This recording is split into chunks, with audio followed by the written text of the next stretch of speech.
Thanks, Nick. I might. All good. I love the word you used there about being encouraged by conversations. There are so many of you here today, and courageous people with a love for Christ. And that is encouraging. And I'm going to share some times when, sadly, I lacked courage in myself. And I'm going to tell you, I was genuinely scared. But every single time I asked for courage, he provided. The only problem was sometimes I was quite slow in asking for it. So I'm going to talk to you a little bit about some things that have happened to me. And I want to start off by telling you something that happened last Easter. It was an ordinary day. I was looking after my son. He has a passion for DC Comics. And he decided that on this day, he wanted me to help him recatalogue all his comics. He's got 2,000 of them. And he'd laid them all out on the bedroom floor, and they all have those lovely plastic shiny covers. And I stood up too quickly, and I slipped. And I hit my head on a very sharp corner of his chest of drawers. And that chest of drawers took all 110 kilograms of my frame across the bridge of my nose.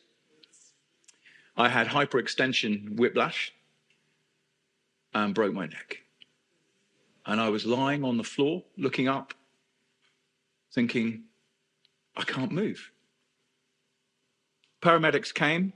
It took 6 firemen to extract me from my house. I lived on the second floor up a set of very steep stairs. So 2 paramedics and 6 firemen taking me down to the ambulance. And after having scans, being in a huge amount of pain, still not being able to move, they said to me, you need surgery. You may well never walk again. And my neck was holding my head to the rest of my body just by the skin. I'd snapped all my tendons. I'd broken C5, C6 and smashed up C7. So it's quite a low break in my neck. And I needed surgery. So they blue lighted me up to King's Hospital in London, one of the best spinal units in the UK, some say globally. And my time came for surgery. I got bumped off a couple of times, once by a professional rugby player who'd broken his neck playing rugby, once by a chef who worked in a high-class London hotel who'd been knocked off his bicycle by someone who was being chased by the police in a hit and run. I'm not surprised. When I got onto the ward, we were sharing our stories. You know, how did you do yours? And they all had wonderful stories, and all I could say was I fell over.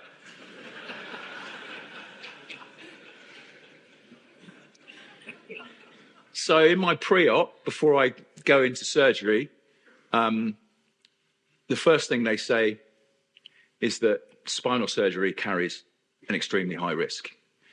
I don't actually remember anything else that they told me in pre-op because I was praying madly in my head. I was fearful and I lacked the courage to go through that operation. But he provided. And when I got wheeled into the, got wheeled in for surgery, I was at peace. I just completely felt at peace. And it was quite difficult because they had to give me an anaesthetic with a tube that went in through my nose and down into my throat so that they could make sure that they controlled the amount of anaesthetic I was getting while the operation was taking place. They had to go in through my neck and insert 2 pins and a metal basket. It's great. I go through the airport now and security, I ping every single time. But it took them 15 minutes to get the tube in. When I'd fallen over, I had broken my nose. It was a bit wonky, so they had to re-break it. 15 minutes getting this tube into my nose, and I was at peace. I had a little TV camera that could see the progress of this tube as they tried to get it down into my throat. And when I woke up, I genuinely thought I'd done it all wrong. I'd gone to hell. Because when I woke up, I had this really massive fighting feeling that I wanted to lash out. And then they calmed me down and I looked out the window and I hadn't seen a window for quite some time.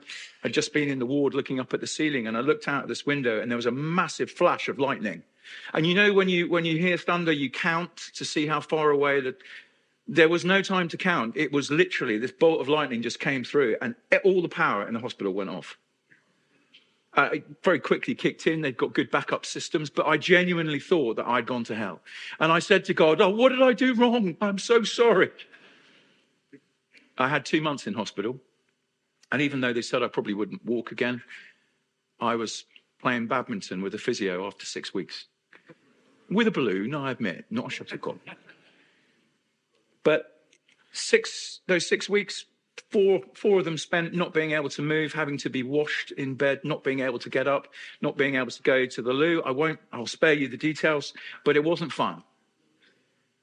And I had time to reflect. And sometimes when you have time to reflect, your mind, I can't remember what Dan called it. By the way, Dan's talk this morning was fantastic. It was biblically based. It was grounded in the word. But yeah, I can't remember the word. It was something to do with courage, courageless, or I don't know, where you start worrisome. That was it. You start thinking about stuff. I had time to think. I had time to think about what I would do. Would I walk again? Would I be able to swim? I was a swimmer. I had a swim, a Messina Strait swim from Sicily across to Italy booked for June. And I wondered if I'd ever swim again. Let me share my story with you. One Saturday in 2013, I bought a copy of the Daily Mail. So did 5.5 million other people. And some of them would have opened it up and seen a double-page spread and read the story of how an ex-army major squanders £750,000 in 3 years, losing his job, his home, his family. That person was me. And I've often asked myself, how on earth did that happen?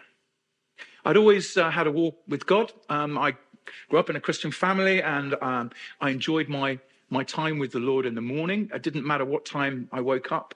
My first 20 minutes were always spent with him from a very early age, probably from the age of 11 onwards. And I used to swim 5 mornings a week before school. So I was always up early, but I always had time to pray and to read the word. I wanted to fly as I grew up. That's all I ever wanted to do. But before I could fly, I had to go to the Royal Military Academy, Sandhurst, to learn how to. And as we pulled up in the car park and I got out of the car, my mum gave me a little book. I wish I brought it, actually. Some of you might know Living Light. It's just some verses on, a few nods, just some verses on a theme in the morning, and then again some verses on a different theme in the evening. On the inside of that book, my mum had written, you may not have time because of your training to read the Bible every day, but hopefully you'll have time to read these verses. As an officer, you'll be responsible for the lives of your men. As a Christian, you'll be responsible for their souls. I loved playing rugby. That was my passion. I played to a reasonably high level, and one day there was a commotion in the corridor, quite early, maybe a couple of days into our training at Sandhurst, which was quite intense. First 5 weeks, you just spend the whole time cleaning and doing drill. And there was a note, and everyone had gathered around it, and I wanted to have a look and see what was written on this note. And it said, rugby trial this Saturday. If selected, Wednesdays off training. So everyone in my intake turned up for the rugby trial. There were 420 of us. And because there were so many, they selected a few to come back and do the second rugby trial on the Sunday. I prayed that I would have the courage to go through with what I wanted to do, which was to turn up and say to the officer in command of rugby, yes, that was his title, a lieutenant colonel, very imposing, tall guy. He had a monocle. He had sideburns.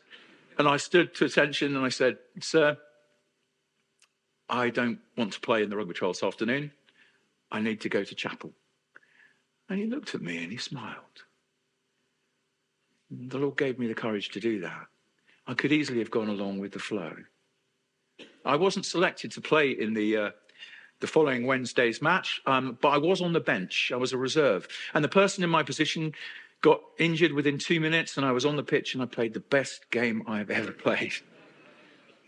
And that same colonel I had said, I'm going to chapel, I'm a Christian too, said, would you like to be the captain of the academy side? As the captain of the academy rugby team, it meant I was a bit in the limelight. The commandant, the general, loved his rugby. And I think I must have been the only officer cadet he actually knew by name, because at the end of my time at Sandhurst, he asked if I would like to receive the Queen's Sword of Honour for graduating top of my intake. And I really feel that that sort of honour was a way that the Lord was honouring the fact that I had stood up for him. My flying training actually didn't go quite so well.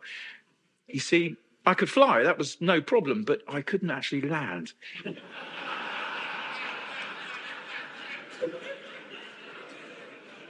After my second near-miss air collision, the commanding officer called me into his office and he said, Justin, before you kill yourself or someone else, you need to find another regiment.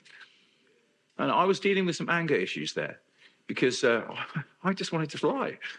Someone whispered in my ear, if you join the Royal Artillery, you can shoot aeroplanes down. So I did. I had 10 years in the army. I absolutely loved my time there.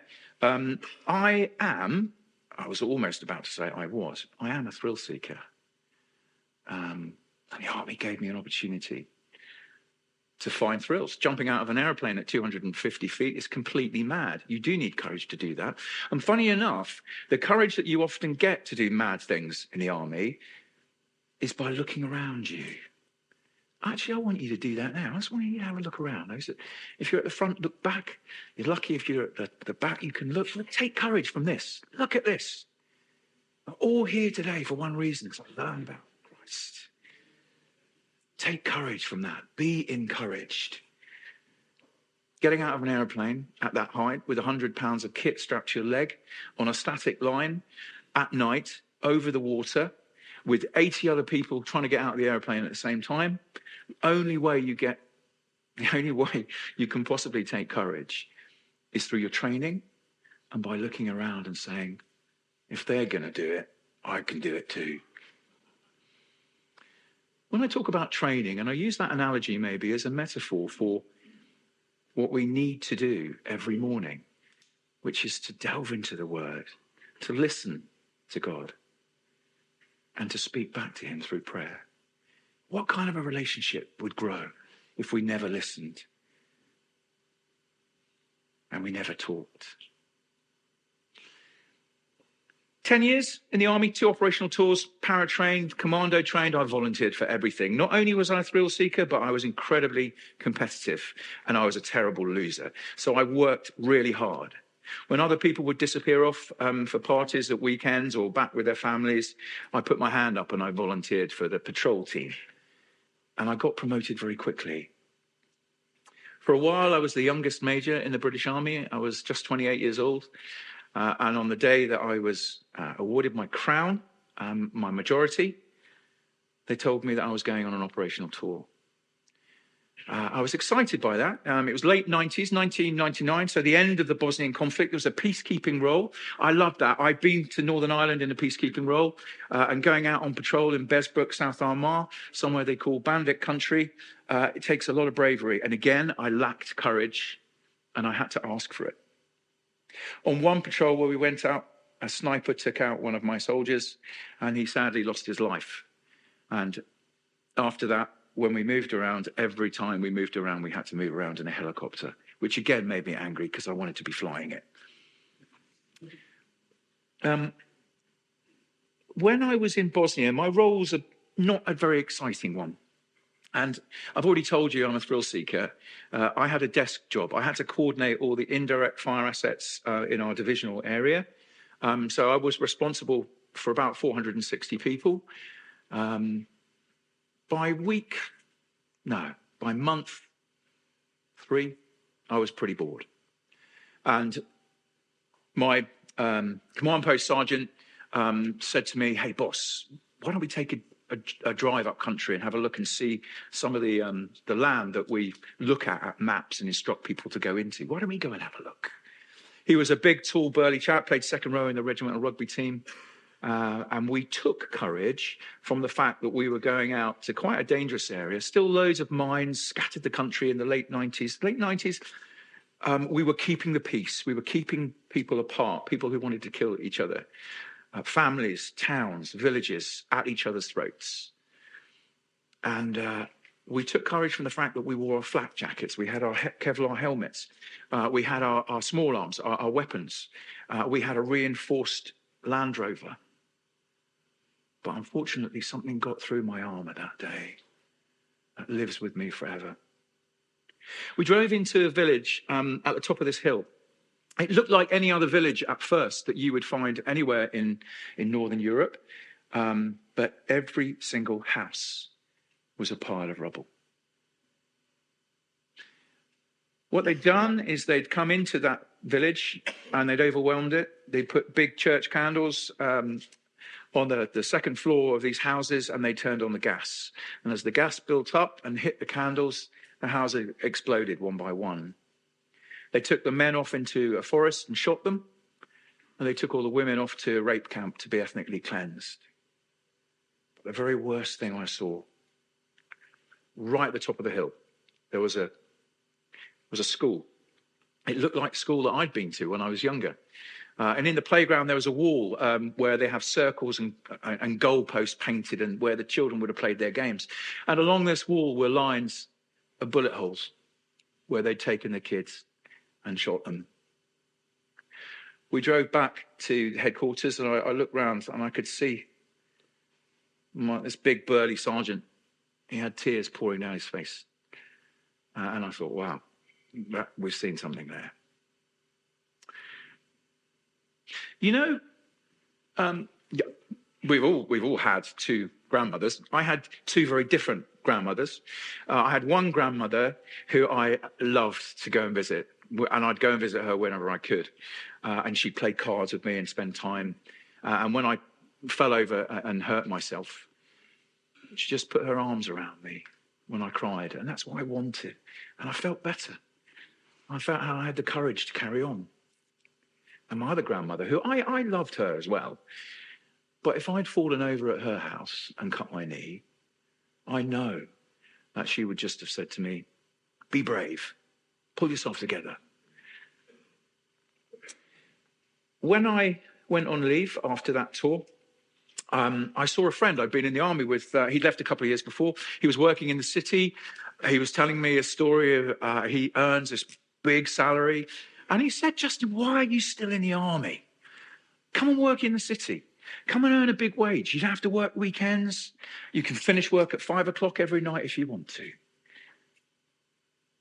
I was dealing with those issues. Now, in the military, when you come off operational tours, you have a chance to go and speak to a psychologist, a trained psychology nurse, and you can sit and talk to them about stuff you've seen and deal with it.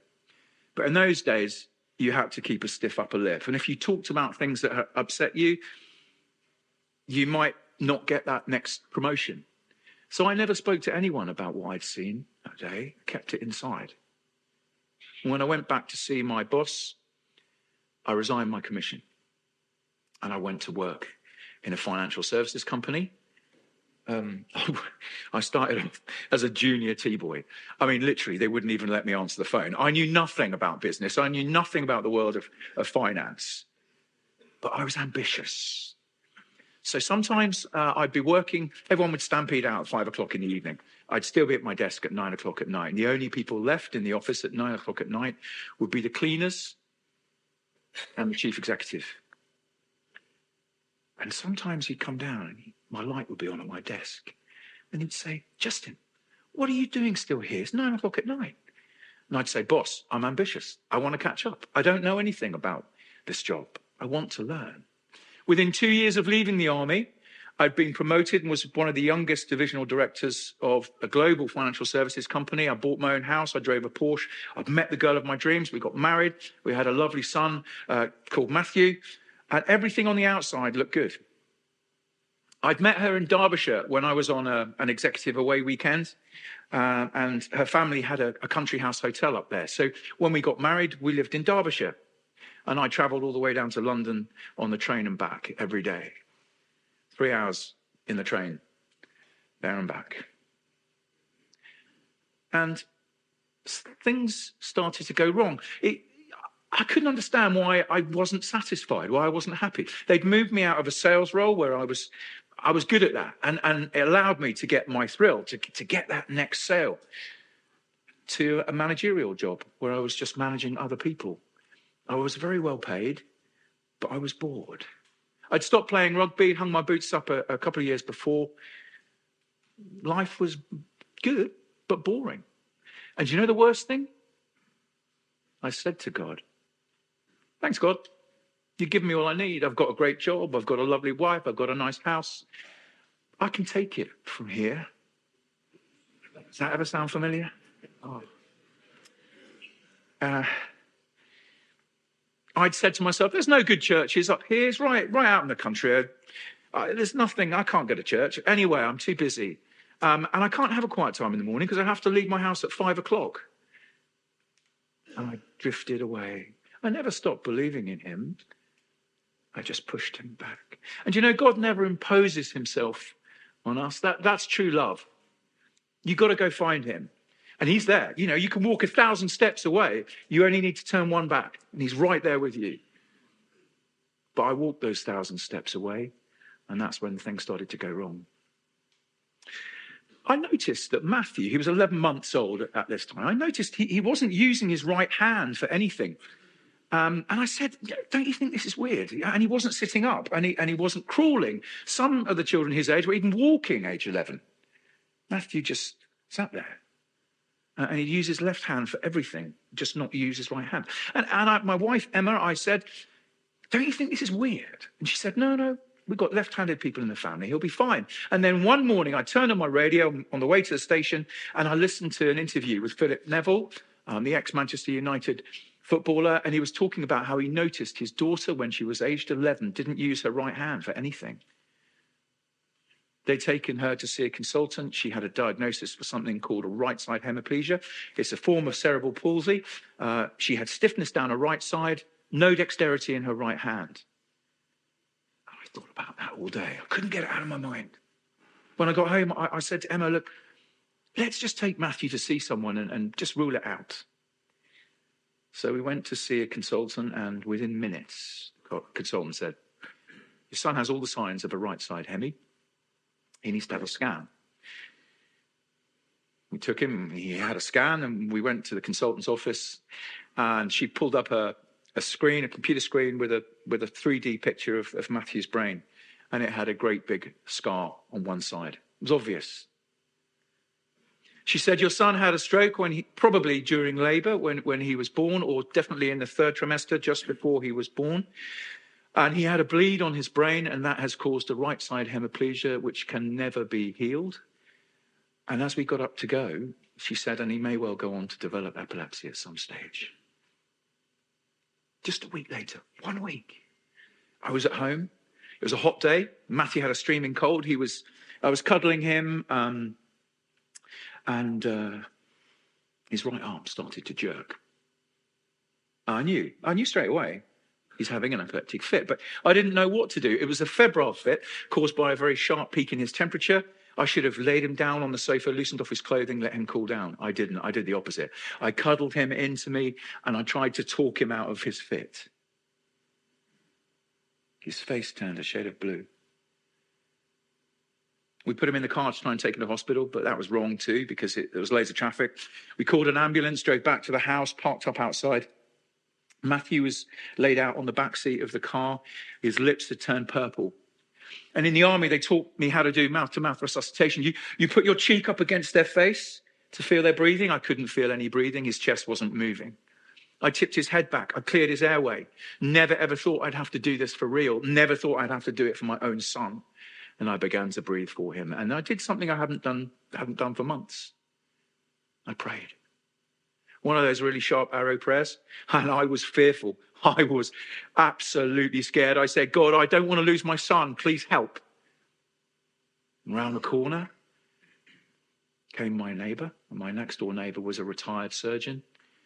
He was carrying his shopping bags. And when he saw what I was doing, and I was beckoning him over, he dropped his shopping, he ran over, and he continued to give Matthew mouth to mouth until the ambulance came. When it came, they gave him a drug that took him out of the fit. And he was okay. But I wasn't. My wife Emma did everything right. She went online, she Googled hemiplegia, she kind of got her head around it, understood this would be long-term. I went into denial. You see, I thought Matthew might fly one day. I thought he could be a better rugby player than I ever was. I suppose those things are selfish. The following Saturday, I was at home doing something I'd done 1,000 times before. I was watching a rugby match. And on the advertising hoarding was an advert for a £5 free bet. I didn't even think about it. I'd never gambled before. I always thought it was a waste of time. I actually didn't understand how to do it. I don't think I ever really did. I got my laptop and I downloaded this £5 free bet. It was easy. It took me 2 minutes and I won. I've asked myself so many times, what would have happened if I'd lost that bet? I would have closed the laptop down, thought, yeah, I was right, it was a waste of time. But I won. And I didn't tell Emma when she came home. It just didn't feel right. But you know what? It was exciting. While that game was happening, I was involved. I was on the pitch again. I got a thrill. And over the next few weeks, I began to look into sport a bit more. I thought, I know a little bit about this. And I stuck to the sports I knew about. And I escaped from my world, which I wasn't really enjoying. I called my boss and I said, there's no point in me coming down on the train every day. I'm not being productive to you. It's wasting my time. Set me up from home and I'll come into the office once a week. He said, sure. And we did. I used to do my work in 2 hours.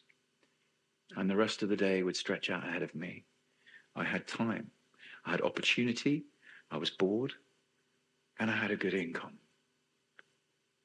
My bets began to increase. I began to need more of a risk to get the same level of thrill. And then one day I worked out I had actually lost about £600 over the course of the time that I've been gambling. And I thought, okay, hand up. I'm not very good at this. I'm going to stop. But first I'll win my money back. A tennis match was coming up. I said I was a poor loser. A tennis match was coming up, and I thought, I know who's going to win this. And I calculated the odds. How much would I need to put down in one bet to win all my money back in one go, and then I can close it all down. I put £1,000 down on a tennis match, and I'd never put that much money down before. Literally, when I placed that bet, I was shaking. I was on the edge of my seat. And I lost. And the first thing I did was pick up the phone to my bank manager and I arranged an overdraft and I put another £1,000 down on the next tennis match. I was chasing my losses, something you never, ever do. Now there was a hole in my finances. There was a gap that I didn't want anyone to know about. And I thought to myself, okay, I've got to keep going. The only way I can do this is just to keep gambling, win the money back. So my bets increased. My frequency of gambling increased. By now, we had another son, little Oscar. By the way, little Oscar, I heard last week, has just signed for Leicester Tigers Academy. So I'm one proud dad. But then I stopped being a hands-on father, bathing the children at night, reading a story to them as they fall asleep. I went into my office, I closed the door, and I said to Emma, I can't help out tonight with the story, with the bedtime routine. I've got a really important assignment I've got to do. The London markets are coming online, or I've got to prepare a presentation, anything but the truth. And the truth was that I was gambling through the evening. I found horse racing, something I know nothing about. Horse racing for a gambler starts about midday somewhere in the country, and when one of the meets is finished, there's another one. And then when the UK racing's finished, the US racing comes on. And when that's finished, the Australian racing comes on. You can do it throughout the day. I was looking for more and more obscure things that I could bet on. I even went to virtual third division Romanian football. And all the time, for the first time, I was lying to my wife. We had 2 separate accounts, so I kept it secret. And this is one of the problems when it does become an addiction. And in this country, there are 400,000 problematic gamblers, people who are taking their lives, people who are marriages are breaking up, losing their jobs. I have met parents of children who have taken their own lives, and it's horrible to see. I was on the pathway, and unless it had been checked, it was going to go all the way, because I wouldn't give up, because I was filled with my own stupid pride, because I pushed God away, because I wasn't living in the light anymore. I had a habit that I did in the dark that I hid. And it went on. One day someone came to knock on our door, and they said, we live at the top of the road. I walk past your house every day. I fall in love with it. Will you sell it to us? I thought, there's a way out, because by now I was in debt. So we sold the house. Emma could see that I was upset. I was on the top of the world when I was winning. I'd be happy. I'd be sociable. But when I was losing, I'd be down in the dumps. She could see my mood swings, and I never have been a moody person. She thought it was her. She thought it was my job. She thought it was the fact that we lived in a town. So we sold the house. We moved out to the country to find a place that we really liked. And in the meantime, we rented a property. And Emma would look every day through all the estate agents' papers, and she'd come back and say, what about this one? And we'd go and we'd have a look, and we'd say, we'd look round for maybe an hour. She'd fall in love with it, and it would be perfect. It would be well within our price range. And then I'd say, but we can't live here because the garden's too big, or the garden's too small, or it's too near a main road, or there's no good schools. Anything but tell her the truth, which was that I'd spent and lost and gambled away the deposit that I should have had from the sale of our house. And there was no way any mortgage company would lend me anything, because I was absolutely borrowed up to the hilt and now in debt. And my big salary that came in, I would try and pay as much of the bills as I could, but I always wanted to keep enough money to keep me gambling. I hated myself at that stage. But when I sat in front of my terminal and pressed the button, I did everything online, by the way. I never ever went into a bookies. When I sat there and I pressed the button to have a bet, I was expecting to win. I was surprised when most oftentimes I lost. I spent what I couldn't afford. I remember one time Emma wanted to go and buy the boys some new shoes, and I didn't have enough money in my account. Began to get into arrears with my rent. All the time keeping it a secret from Emma, never told her a thing. I think she suspected something wasn't right, but she didn't have the courage to ask me. And I certainly didn't have the courage to tell her, because it would have shattered her dreams. It would have destroyed this image that she had and her parents had and my parents had of me as a successful city boy, when in fact I'd made a complete mess of everything. And the only way I thought I can fix it is by carrying on gambling. I knew I had a problem on the day when Matthew said to me, "Daddy, will you take me to the swings?" We were at my in-laws' house. It was only a couple of miles away from where we lived. We were having Sunday lunch, and it was raining outside. And when we'd finished lunch, Matthew said to me again, "Daddy, will you please take me to the swings?" And Emma said, "Go on, take him, but go home and get his coat first." So I drove back to the house with every intention of taking Matthew for some time on the swings. I left him in the car out front with the engine running, strapped in. I walked in and I put my hand on his coat. And then I remembered I placed a bet that morning. I thought, I'll just go upstairs and check my account, make sure that the money's been credited to my account. But I'd lost.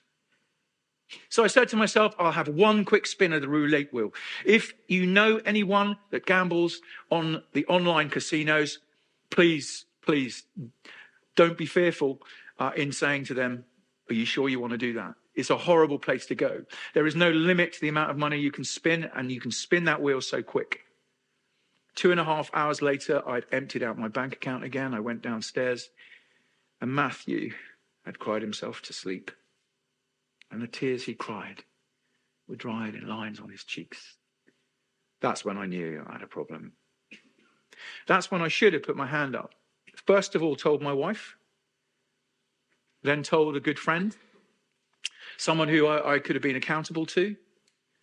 I should have put my hand up to the Lord and said, I've made a mess of my life. You know, when you were in my life, things were good. They weren't perfect, but they were better than me doing it on my own. But instead, I didn't even phone the helpline, National Gambling Helpline. It's open 24 hours a day. You can speak to someone who's trained and they can get you some treatment. Last year, the treatment for problem gambling, for that 400,000 that I told you about at the extreme end, is now provided by the NHS, and it's paid for by a compulsory levy on the industry. Before that, it was a voluntary levy. So gambling companies earning millions and millions of pounds in revenue could put £50 in and say, look, we're contributing to gambling prevention. The highest paid chief executive in the UK last year is a company based in Stoke. The owner of that company paid herself a £460 million bonus in 2023, and she owns Bet365. So that will tell you you'll lose more times than you'll win if you keep gambling. I didn't ask for any help, and things spiraled. One day, I used my corporate card, a card that I could only use for company expenses. And I realized it worked on my gambling site.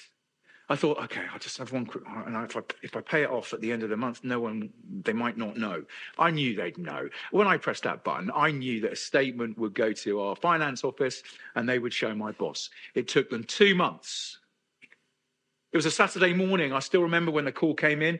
It was my boss, and he said, Justin, something terrible's happened. Your corporate card's been cloned. There's fraudulent activity on it. There's loads of gambling transactions. £27,000 worth of gambling transactions. And I said, boss, they're not fraudulent. They're my own. I went into the office on the following Monday and got told to clear my desk. And that was it. I couldn't work in financial services.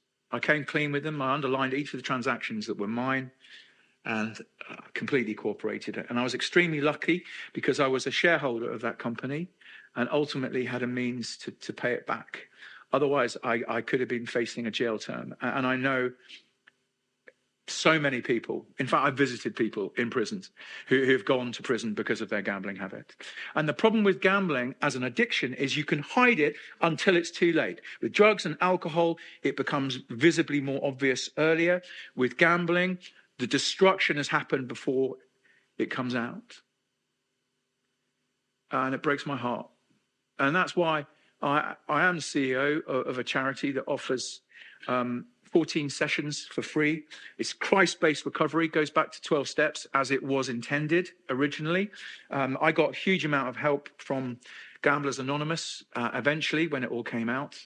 But I felt restricted because I couldn't talk about God. You're not allowed to. You have to talk about a God of your own understanding, as you do in all the in all the fellowships, in all the anonymous fellowships. And they help a huge amount of people. And some of them really are spiritual. But for me, I wanted to be honest and say the real reason I recovered was because I went back to Christ. And after I walked those 1,000 steps, I took one back and he was there. It got a little bit worse, I'm afraid. When I got home, that would have been a good time to sit down with my wife and tell her, but I didn't. I lied. And I said, I've got a better job to go to. I've resigned from this one. I'm going to be on gardening leave for a few weeks now. And one of those weeks, I'd left a bank statement on my desk. We had friends to stay, and they were staying in that room, and they looked at the bank statement, and they could see all my gambling transactions. And they showed Emma. And she, with tears in her eyes, said to me, please tell me this isn't true. I confessed everything. I opened up to her. It was difficult. I went on the gambling helpline. I got some treatment. And for a couple of months, I was gambling free and feeling happier and healthier. And things were okay. I was looking for work.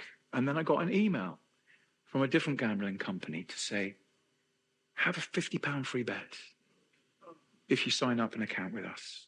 And I said to myself, oh, that's a free bet. That's not actually gambling. So I went online and I was right back into it straight away. And people say that's similar with other addictions. You can be clear for a long time. You only have to have one drink and then you're right back into it. That was the same for me. I woke up one morning and the house was quiet.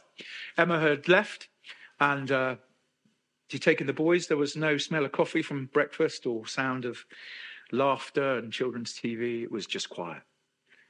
I should have gone after her, but I didn't. I thought, right, well, she's gone, so now I don't have to hide anything.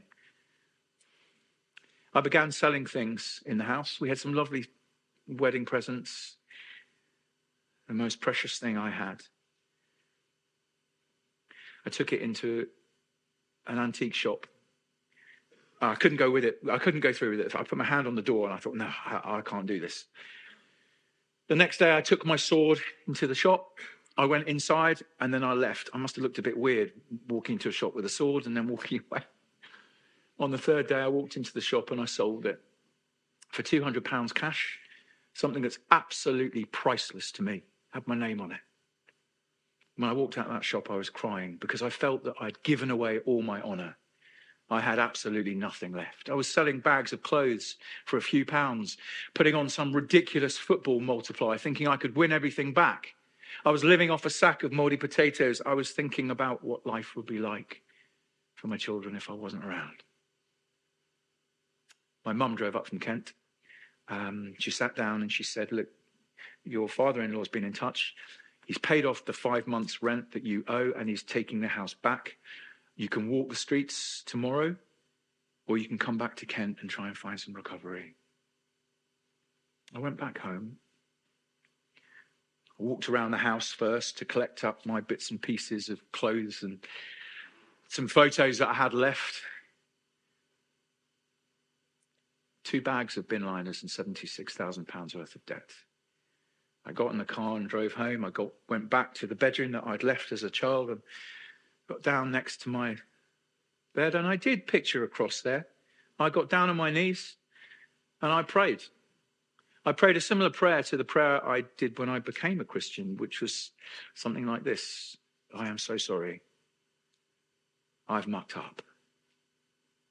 Please come back into my life and mend me if you can. That's the last day I ever had a bet. Not even one. Do you know what? I haven't even had a temptation to bet since that day. And everything began to be restored. As I stopped living in this darkness, hiding away with my nasty habit, I opened up. I began to live my life in the light again. I told people about it. I didn't hide. Actually, that really helped me, talking about it, bringing it out in the open. No longer a secret habit, something that I have a problem with, but I'm dealing with. I took it one day at a time, and each day things got better. I began to go to Gamblers Anonymous. I got offered a contract with an insurance organisation that needed someone to write insurance exams and textbooks and mark. I still have that job. I mark papers from all around the world. If you want to become an insurance broker or an underwriter, you will probably have to read one of my textbooks. Poor you. Don't worry, I haven't got any of those for sale today. And you probably have to do one of the exams that I've co-written and possibly even marked as well. And I absolutely love that job. And I also have taken on a job in September that I also really love, coaching rugby. I never thought I'd even walk again. And now I'm out there running around with these young chaps. I wanted to tell the world, I wanted to tell everyone that gambling wasn't just a bit of fun. And every time I saw an advert, which 18% of every advert on TV is gambling related. There's meant to be a 9:30 watershed. That won't exist when you've got live sport. You can advertise if you want when live sport is on. Crazy to me.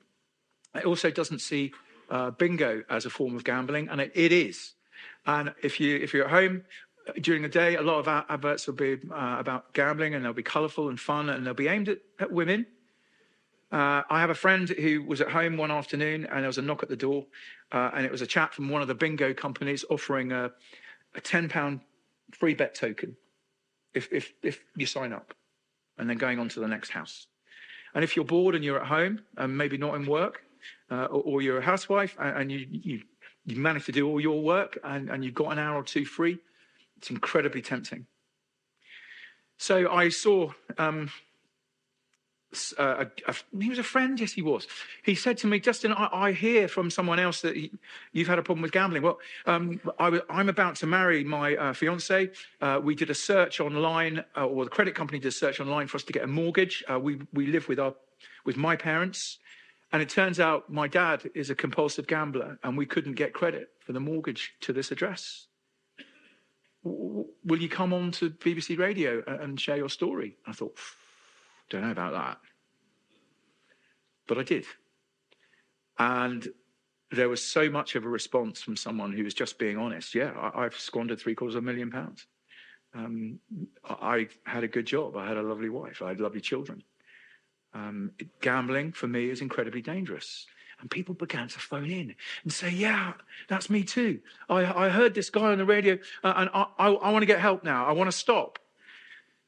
I appeared on national TV frequently, and I still do. They still ask me now. I do less of that now because I would rather talk about the good news part, which is the bit I'm telling you now, when the Lord healed me. Because you know what? I do believe he did. And when you go into some of the rooms, they might say, oh, no, you'll never be healed. You'll always be a gambling addict. Actually, that is true. If I gamble, it will be a bad result. But if I can have the power to stop myself from gambling because Christ set me free through that, then I believe I'm healed. And I'm not going to stand up and say, hi, my name's Justin. I'm a gambling addict. I haven't bet for 27 years. I don't want to do that. And I'm blessed people that do that in all of the fellowships. They're wonderful places and help so many people. But for me, I believe I've been set free. So I've got about 10 minutes left. I want to use that time really well. I'm just going to finish up with a little bit more of my story, the good news bits. They're the happy bits. And then maybe we'll have 5 minutes, just 5 minutes to have some questions, some quick fire questions if you want. And if you don't want to, that's fine. Do come and speak to me at the back. Don't worry, you don't have to buy a copy of my book. Just come and speak to me. If you do want to buy one, I will devalue it and sign it for you. But if I'm honest, you can get it much more cheaply on Amazon. So what happened with my recovery? Well, it was a bit of a shock going public. I wanted to share my story properly, and a publisher approached me and said, will you write your story? So I wrote my story, and as I was writing it, I began crying. And I phoned up they gave me an editor, and I said to them, I can't write, I'm not good at this, I keep crying. She said, you have to do it that way. She said, it's like sitting at a keyboard and opening up a vein. You've got to take your readers into that story so they're there experiencing it. If you stand off and talk about it matter-of-factly, the emotion that you have won't be conveyed. And that first book I wrote was a bestseller on Amazon for a while, for the genre. And I wrote another one, but it was written for anyone, not just Christians. So I haven't got any more copies of those, and I only got a few of One Day at a Time, which is written for a Christian audience, and it's biblically based. And it's about recovery from life. We all have something that we wish we didn't. With Emma and the boys, I drove up to Derbyshire, where they moved. They moved back. They stayed up there, and I was down in Kent. I went up every weekend. I had a clapped-out little Honda, and I drove up and back every single weekend, even if it was just for a couple of hours. And Emma could see how much I cared about them, how much they loved it to be with me. And she said to me, look, I can see you've stopped. I can see it in your face. You're happy again. She said, I'll come back. She came down to Kent. And she came back for about a year, but the trust never came back. If I said I'd pick her up at 9:30 from the station and I was 5 minutes late, she'd be panicking. She'd be thinking I've gone back to gambling again. And she said, I can't do that. She met someone else and we got divorced. And for a while, we stayed very, very good friends. In fact, after this talk, I'm going to stay around for a bit. So if you want to speak to me, catch me early, because I'm going to go up and see Matthew, that lovely boy who I held in his arms. He's 6'4" now. Epileptic, autistic. That's why he loves his comics. But I'm going to see him, and I'm going to be so happy to see him tonight. The charity bit, I can talk to you about that too. If anyone ever wants to have a look at that, it's really easy. Just go online and Google the recovery course and you'll find us, and you can find out if there's a course running nearby that you might want to recommend to someone else, or even do it yourself, or volunteer to help. It's a completely volunteered charity. There are groups in this area. There's about 55 courses running at the moment. So everything on the outside was good. I even got the Sword of Honor back. Someone found it online, and I bought it. And after I bought it, I said, and by the way, the name that's on that sword is mine. And it was lovely. He couried it down to me. It was Christmas Eve. And I had my sword. And I don't think I've taken it out of my sight since.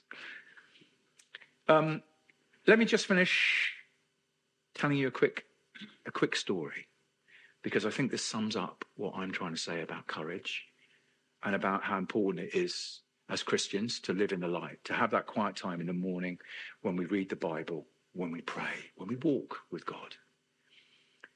I wanted to give something back. I'd taken so much. I decided that I would swim and raise some money for charity.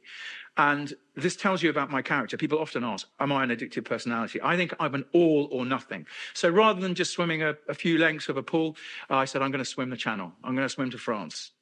And I trained hard. I trained for 2 seasons. And the end of the second season, my turn came.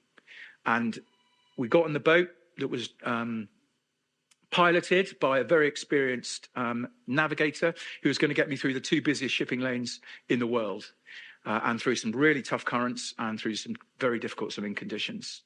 And as we got to the drop-off point where I was going to swim to the beach and then jump in, I said to the pilot, you've been doing this for 27 years. Give me one bit of advice. And he looked at me and he said, all you need to do is stay close to the boat. So I got in and I swam and I stayed close to the boat. I stuck to it like glue. I wasn't allowed to touch it. You feed every 2 hours. So they throw a bottle with some warm carbohydrate concentrate on a line, throw it into you. You tread water, drink it as quick as you can and throw it back. You drink it quickly because the tide takes you in the wrong direction if you stop for any period of time. After about 8 hours, something catastrophic happened. I saw France.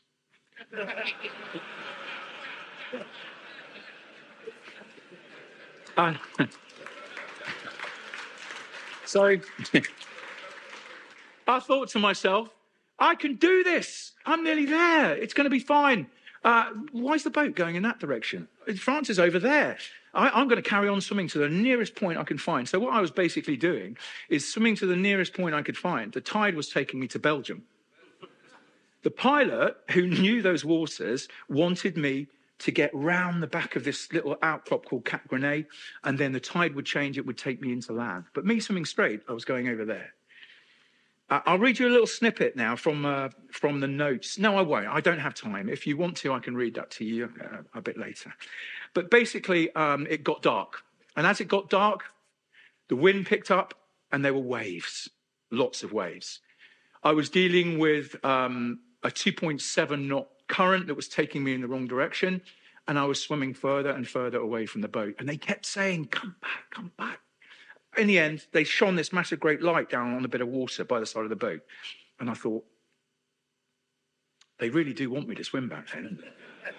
So I swam back to the boat, and I got back to the position that I'd been swimming in during the day. And when I got there, it was calm. The wind that had been blowing me in the wrong direction and really hurting my shoulders on the waves was calm in the lee of the boat. They gave me a triple strength carb drink and they encouraged me. And I was scared. Out in the dark, away from the boat, I lacked courage. And when I got back there, my pilot gave me the courage. So his encouragement, his calming words saying, just stay next to the boat. I landed in France after 12 hours, 40 minutes, and I shouted out in my mind. But before the boat can't get all the way to the beach, so they trust that you're going to swim in to the shore on your own. But I couldn't see the shore. It was pitch black. So I said, where do I go? And they looked up and they could see this church. We had floodlights on it and a searchlight going behind it, going up to the clouds. And they said, just go to that church. So that's what I did. I made it. I got back on the boat and the pilot said, do you believe in God? I said, yeah, I do, actually.